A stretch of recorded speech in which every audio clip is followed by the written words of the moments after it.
Salut les amis, bienvenue sur ma chaîne IFI-Test. Il y a quelque temps, j'avais acheté des câbles de modulation XLR, donc des câbles de la marque MIT, les MI330. Donc c'est Proline, je crois, ouais, la série Proline. Et en fait, j'avais un souci, c'est que c'est au niveau des prises. Les prises XLR, au niveau du verrouillage, celui-ci ne fonctionnait pas. Alors j'en avais une où le verrouillage était bloqué. Donc impossible de les bouger, hein. Donc c'est celle-ci. Et la deuxième, qui est là. Donc en fait, la partie métallique est carrément absente. Donc le bouton est absent. Donc j'ai démonté les prises. Donc c'est les prises femelles. Et je me suis rendu compte qu'elles avaient déjà été remplacées. En regardant les soudures, elles sont pas super belles. Mais bon, ça c'est pas trop grave. Enfin, c'est pas trop grave. On peut faire mieux, hein. Mais le souci, c'est que ça a été mal recablé. C'est-à-dire que le point chaud et le point froid de la prise XLR ont été inversés. Alors c'est pas gênant pour le fonctionnement, par contre ce n'est pas normalisé. Donc du coup je vais les remplacer. Alors j'ai acheté des prises sur Amazon, donc c'est celle-ci.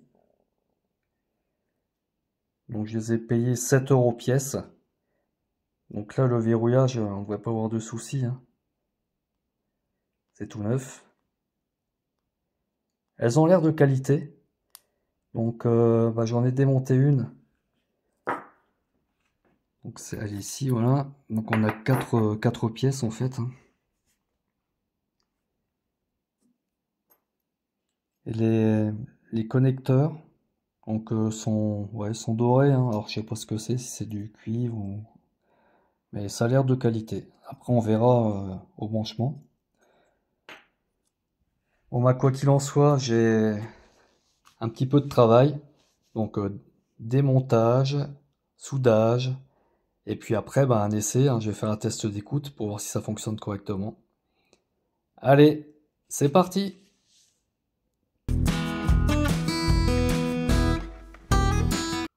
Je viens de démonter, de dessouder ma première prise. Donc prise qui est assez longue, mais je viens de comprendre pourquoi en fait. Donc à l'intérieur de cette prise, donc on avait le câble qui était entouré d'une gaine thermorétractable. Et donc sous cette gaine, qui était cachée dans la prise XLR, hein, on retrouve les différents fils et des petits composants également. Alors je sais, ils sont encapsulés dans l'espèce de plastique également, ou de résine. Donc ces composants, j'ai l'impression que je discerne petite résistance. Alors les composants étaient reliés au niveau des petits fils qui composent, je suppose, le blindage. Voilà, donc quoi qu'il en soit, je vais remettre une gaine thermo propre et puis ressouder ma nouvelle prise.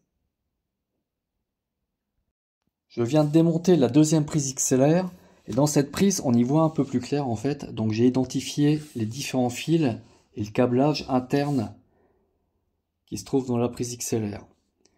Alors on va retrouver ici le blindage du câble. On a la masse qui va à la prise XLR, le fil transparent. Ici on retrouve le point froid, composé de 3 fils. Donc un fil blanc de plus grosse section, ainsi qu'un fil rouge et un fil bleu.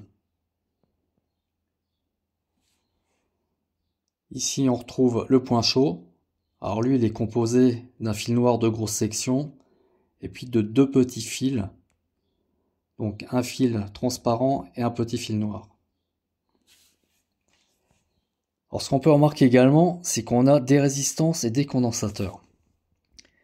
Donc on va retrouver entre le moins de la prise XLR et le point froid qui est ici, une résistance avec en série un condensateur. Et donc ça relie les deux. Donc la masse du câble XLR et le point froid. Et puis on a la même chose pour le point chaud. Donc entre la masse, on va retrouver une résistance, un condensateur relié au point chaud du câble.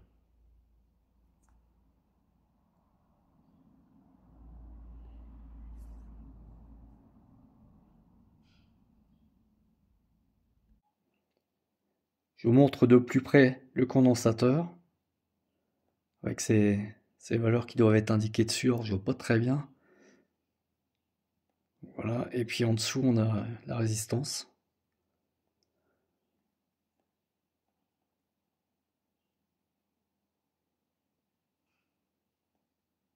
Donc voilà ce qu'on trouve à l'intérieur de la prise XLR.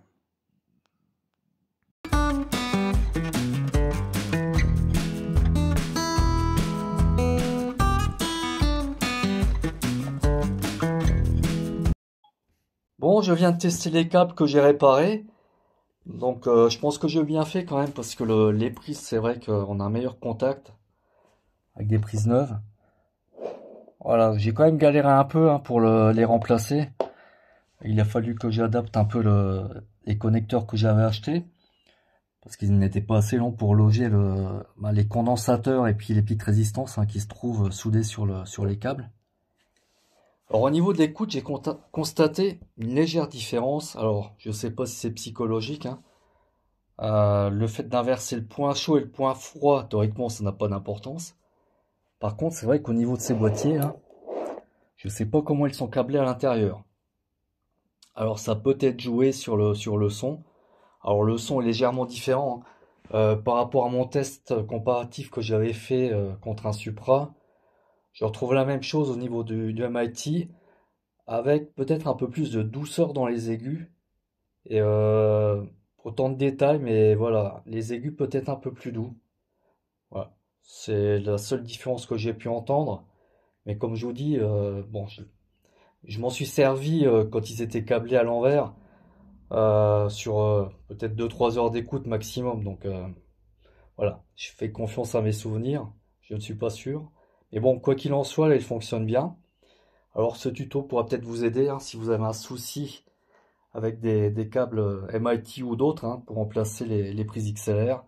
Donc quand on a des câbles où il n'y a pas de résistance et de condensateur, donc c'est une fiche toute simple, plus courte, c'est facile à changer, il n'y a que 4 fils à souder. Voilà, donc là c'est un peu plus compliqué. Donc j'ai remis mes prises correctement. À l'intérieur, j'ai pas pu mettre j'ai mis de la colle noire en fait. J'ai pas pu remettre le capuchon ici. Sinon, il aurait fallu que je dessoude tous les petits composants, les petits condensateurs et puis les résistances. Ce qui n'était pas facile. Malgré tout, j'ai quand même ressoudé un condensateur sur l'une des deux prises qui tenait pas très bien. Voilà, sur ce les amis, je vous dis à très bientôt pour d'autres vidéos. N'oubliez pas de vous abonner. Allez, à ciao!